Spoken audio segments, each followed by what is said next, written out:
May 1st, 2011, Abbottabad, Pakistan. This compound is large, but it's nothing fancy. Inside, you'll find dozens of chickens, some vegetable patches, a cow, and the world's most wanted man. Only a handful of people know that Osama bin Laden and 16 members of his family have been living here for the past 5 years. They've taken great care to be as self-sufficient and under the radar as possible. They're a tight-knit family, and every night they have intense debates about the future of Al-Qaeda, especially lately. Like always, bin Laden goes to bed with one of his 4 wives. Tonight, it's the youngest, Amal. They're fast asleep, cuddling their 3-year-old son, when they're startled around 1 a.m. Is that a storm? Amal reaches to switch on a lamp, but bin Laden stops her. He knows this sound.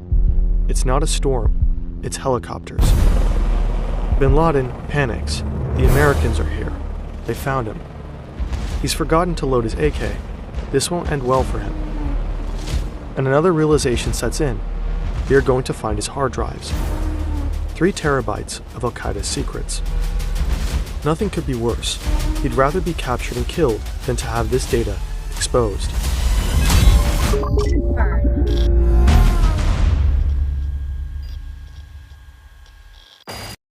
Before we begin, for more background, we would like to recommend these fantastic short docs by our colleague and friend Neo on how bin Laden was found. Also, this video is largely based on the book The Bin Laden Papers by Nellie Lahoud. Links are in the description. Now, let's dive into the incredible story behind these hard drives. Good evening. Tonight, I can report to the American people and to the world that the United States has conducted an operation that killed Osama bin Laden, the leader of Al-Qaeda. When the U.S. Navy SEALs raided Abbottabad to capture bin Laden, they were supposed to stay for only 30 minutes or less. Most successful missions take no longer, and any delay would amplify the danger. But when they spot, quote, a shit ton of computers in the compound, the potential intelligence value is too tempting. They deviate from the plan to return ASAP. They gather up the electronics and deliver them to the CIA. Sifting through the files is a gargantuan task. Every Arabic-speaking linguist in the intelligence community is on the job. There's lots of normal stuff you might find on just about anyone's computer. Home videos, news clippings, memes, excessive amounts of pornography. Then there is the expected terrorist content, Al-Qaeda propaganda, and so on. But that's not the interesting part. On these hard drives, U.S. intelligence discovers a treasure trove of letters. The bulk of Al-Qaeda's communications were typed or handwritten, then transmitted by couriers on a SIM card. For security reasons, bin Laden did not have internet access the whole time he was in hiding. The letters were exchanged through what Al-Qaeda called a closed circle. A courier moved between 2 intermediaries, one on bin Laden's side and one on the side of his trusted associate in North Waziristan, a mountainous part of Pakistan bordering Afghanistan. Security measures were so stringent that the courier did not know about the letters he was transmitting, and bin Laden never met him or knew who he actually was. Using couriers was cumbersome and dangerous, but it worked. For 10 years, bin Laden successfully remained hidden, and the world was in the dark when it came to Al-Qaeda. Until, of course.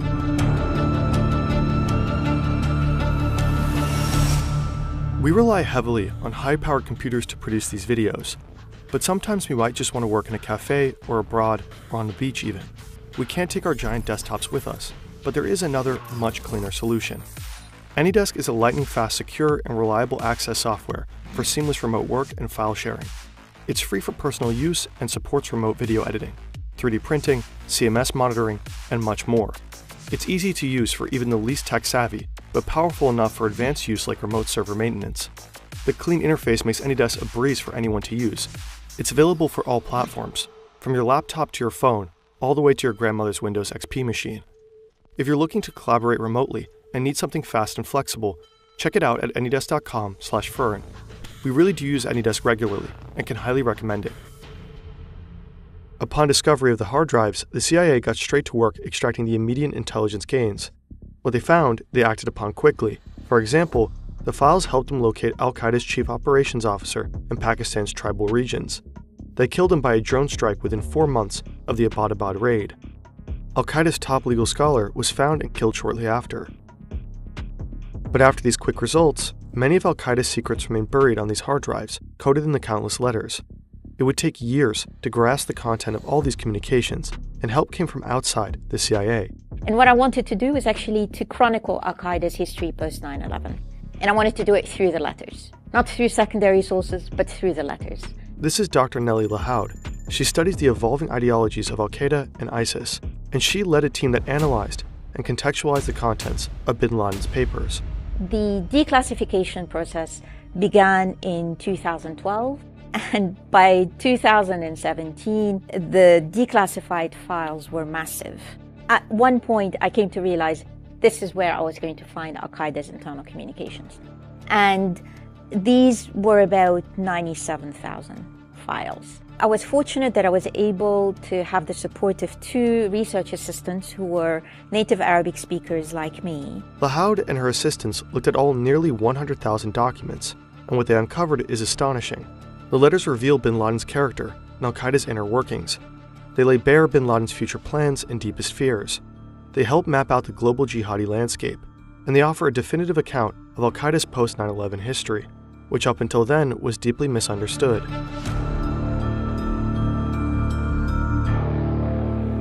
Tora Bora, which means black dust in Pashto, is a remote and barren part of eastern Afghanistan.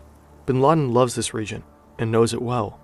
It held a special place in bin Laden's heart since the 1980s, when he made a pilgrimage from Saudi Arabia to assist the Afghan Mujahideen in the holy cause of fighting the Soviets. He helped fund the construction of cave complexes in the region and recruited fighters who contributed to the broader resistance movement.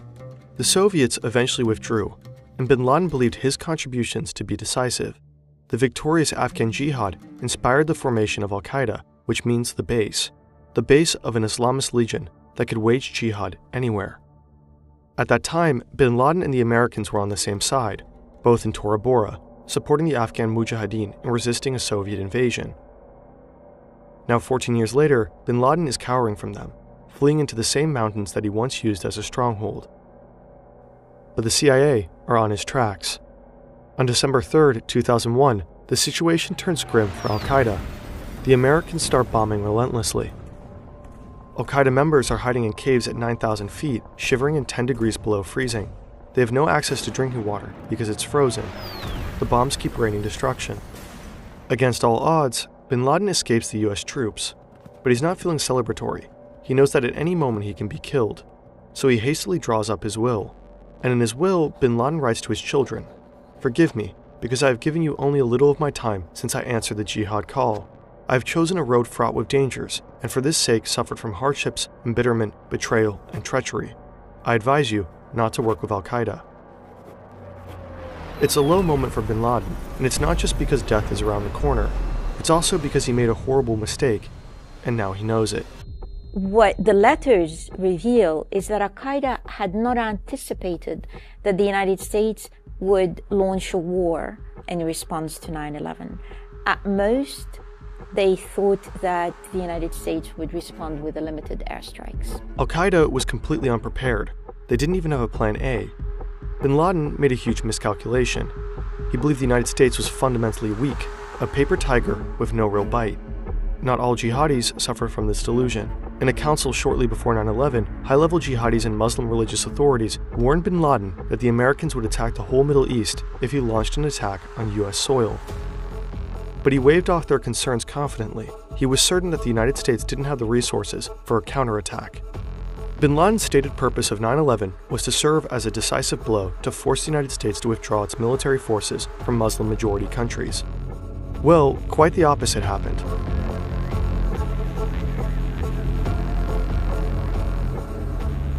Now bin Laden had no choice but to acknowledge the true power of his sworn enemy. Several key Al-Qaeda members are already dead, captured or displaced into unfriendly countries. The Taliban, who has been aiding Al-Qaeda, has fallen rapidly, but it would take bin Laden years to publicly admit his mistake. For their part, the United States also misunderstood the power of their enemy, but in their case, the opposite was true. They believed Al-Qaeda was far more powerful than it actually was.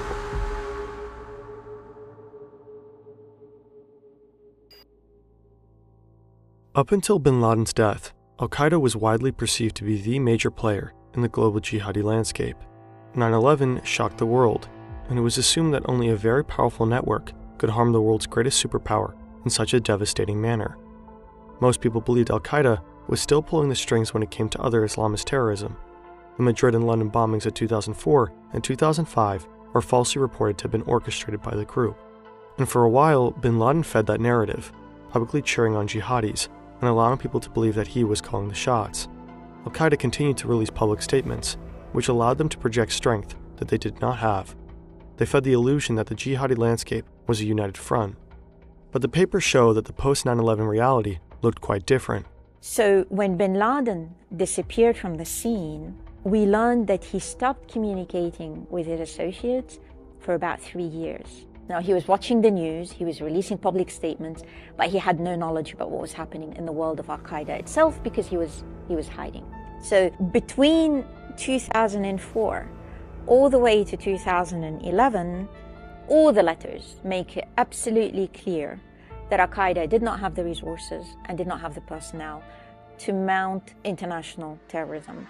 Quote-unquote successful jihadis capable of international terrorism were in almost all cases operating independently of al-Qaeda. From the outside, the movement appeared to be united under al-Qaeda, but in reality, the network was riddled with internal divisions. Al-Qaeda was at constant odds with affiliate groups because of differing strategies, power struggles, and serious trust issues. Later letters show that much of al-Qaeda's post-9/11 focus was on managing these tensions. In highly bureaucratic al-Qaeda memos, you can tell that bin Laden's educational background is in business administration and not religious scripture. He's a hands-on boss with a tendency to micromanage, running al-Qaeda like a failing company. He's preoccupied with the competition, with rebranding, with PR scandals, and with potential mergers. He's anxiously trying and failing to control the affiliate groups. He's afraid different strategies are tarnishing the al-Qaeda brand. These groups ended up focusing their attention locally, and in the process, they mounted many indiscriminate attacks that saw many Muslim casualties, and this upset bin Laden deeply. Many, if not probably all these attacks, were not authorized by bin Laden or the top leadership of al-Qaeda. We find bin Laden and his associates remarkably calling for less terrorism rather than more terrorism out of these groups. But this isn't to kind of paint them as being, peaceful makers. They wanted the attacks of all these groups to be targeting the United States. The United States' counterterrorism efforts didn't reflect any of this complexity. The Americans believed that al-Qaeda was growing stronger by the day. They were fixated on al-Qaeda as the main threat, pouring a huge amount of resources into finding bin Laden. And just after the 9/11 attacks, the Bush administration passed the authorization for the use of military force. This legislation allowed military force to be used against anyone considered to be associated with the attacks, without requiring explicit approval from Congress. If a jihadist could reasonably be linked with al-Qaeda, then military activities in the region could be pursued more swiftly. Meanwhile, other, more threatening jihadi groups were growing in strength, outside the purview of the Americans' enormous military resources. As a result, in 2014, al-Qaeda was overtaken by a rival jihadist group. A group that was formerly an offshoot, they had broken away, largely due to strategic disagreements. Bin Laden tried and failed to keep that group under control, but after a point, they simply stopped responding to his letters. That group is now known as ISIS. The letters reveal another fascinating delusion of bin Laden, which helps explain why he was ultimately captured.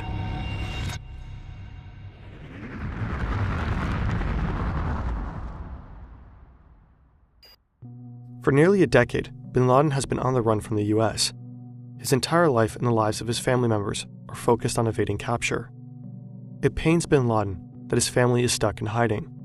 The papers show that he's a caring family man who is intensely worried about the safety and well-being of his loved ones. He might be a mass murderer, but he reads his grandkids stories every night. It's a tough life in isolation, but his careful security measures have kept him safe. At one point in 2010, bin Laden receives a letter that one of his couriers might have been captured. This would compromise everything.